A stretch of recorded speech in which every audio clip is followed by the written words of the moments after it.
সিলেটর আঞ্চলিক ভাষায় বাংলাবির রাইতকুর খবর সকলের স্বাগত জানাইয়ার লগে আছি আমি সাকলিন হক।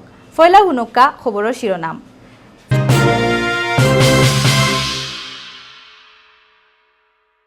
পুরানা কারিকুলাম চালুসহ ৬০ দফা দাবিতে নার্সিং কলেজের ছাত্রছাত্রীর বিক্ষোভ, প্রধানমন্ত্রীর হস্তক্ষেপ চাইন তারা।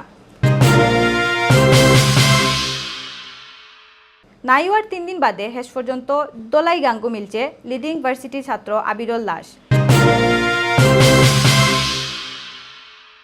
ইস্কন মন্দিরও এসএসসি ও এইচএসসি পাশ করা ছাত্রছাত্রীসকলরে দেওয়া হয়েছে সংবর্ধনা। অতবিল হুঞ্চন শিরোনাম, এখন হুনক্কা বিস্তারিত।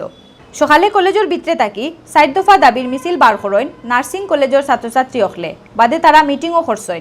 তারার দাবির মাঝে আসিল নয়া কারিকুলাম বাদ দিয়া পুরানা কারিকুলাম চালু রাখা, আলাদা পেশাগত কেডার সার্ভিস চালু করা, ইন্টার্ন ভাতা ৬,০০০ টাকি বাড়াইয়া ২০,০০০ টাকা করা। তো আমাদের প্রথম দাবি দেওয়া হচ্ছে আমাদের স্বতন্ত্র প্রফেশনাল বিসিএস সেবা ক্যাডার তৈরি করা, আমাদের পুরাতন কারিকুলাম বহাল এবং আগের কারিকুলাম নতুন কারিকুলাম রিভিউ করা, আমাদের বৃত্তি ভাতা অর্থাৎ স্টাইপেন্ড ২,০০০ থেকে ৫,০০০ টাকায় উন্নীত করা এবং ইন্টার্ন ভাতা ৬,০০০ থেকে ২০,০০০ টাকা উন্নীত করা।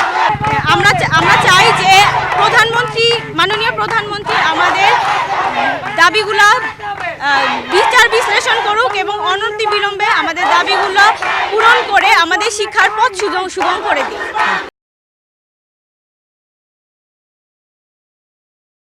কোম্পানিগঞ্জের সাদাফাত্তর ফাখানিত গিয়া নাইওয়া লিডিং ইউনিভার্সিটির ছাত্র হাসানুর রহমান আবিরুল লাশ তুকাইয়া পাওয়া গেছে। মঙ্গলবার সন্ধ্যা ৭টার দিকে সাদাফাত্তর এলাকার দোলাই গাঙ্গ তান লাশ বাসিয়া উঠছে। পরে খবর পাইয়া কোম্পানিগঞ্জ থানা পুলিশ গিয়া লাশ উদ্ধার করছেন। ৩ দিন আগে গত রবিবার খাতির দুস্থ অখলর লগে সাদাফাত্তর ফাখানিত গিয়া দোলাই নদীত নাইও ইসলা আবির। ৩ দিন বাদে শেষ পর্যন্ত আইজ তান লাশ তুকাইয়া পাওয়া গেল। সিলেটর বালা ছাত্রছাত্রীসকলরে সংবর্ধনা দিছে আন্তর্জাতিক কৃষ্ণ ভাবনা মৃত সংঘ ইস্কন। মঙ্গলবার বিয়াল ৫টাত টাউনের খাজলশাহ এলাকার ইস্কন মন্দিরও এসএসসি ও এইচএসসি পাশ করা ছাত্রছাত্রীসকলরে এই সংবর্ধনা দেওয়া হয়। অনুষ্ঠানের প্রধান অতিথির ভাষণও সিলেটে নিযুক্ত ইন্ডিয়া সহকারী হাই কমিশনার এল কৃষ্ণমূর্তিয়ে কইছেন ভগবান শ্রীকৃষ্ণ মানুষে মুক্তির পথ দেখাইছেন, তার কথাও হইল ধর্মগ্রন্থ বেদ। ও কারণে বেদ হইল কৃষ্ণর বক্তব্য আর কৃষ্ণ হইল বেদর বক্তা।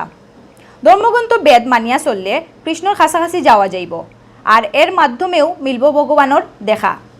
ইস্কন সিলেট ইউথ ফোরামর সমন্বয়ক দেবশ্রী শ্রীবাস দাস ব্রহ্মচারীর সভাপতিত্বে ও সাধারণ সম্পাদক দেবামৃত নিতাই দাসের পরিচালনায় বিশেষ অতিথির বক্তৃতা করেন সিলেট জেলা প্রেস ক্লাবর সাধারণ সম্পাদক শাহ দিদার আলম নোবেল ও ইস্কন বাংলাদেশের সন্ন্যাস মন্ত্রণালয়ের প্রতিনিধি সংকীর্তন নিতাই দাস ব্রহ্মচারী। পরে অতিথি হকলে বাংলা ছাত্রছাত্রী হকলর আত্মপুরস্কার তুলিয়া দিছেন। অতবিল হুঞ্চিলা বাংলাবিউ রাইতকুর খবর লগে থাকার লাগি আপনারারে ধন্যবাদ।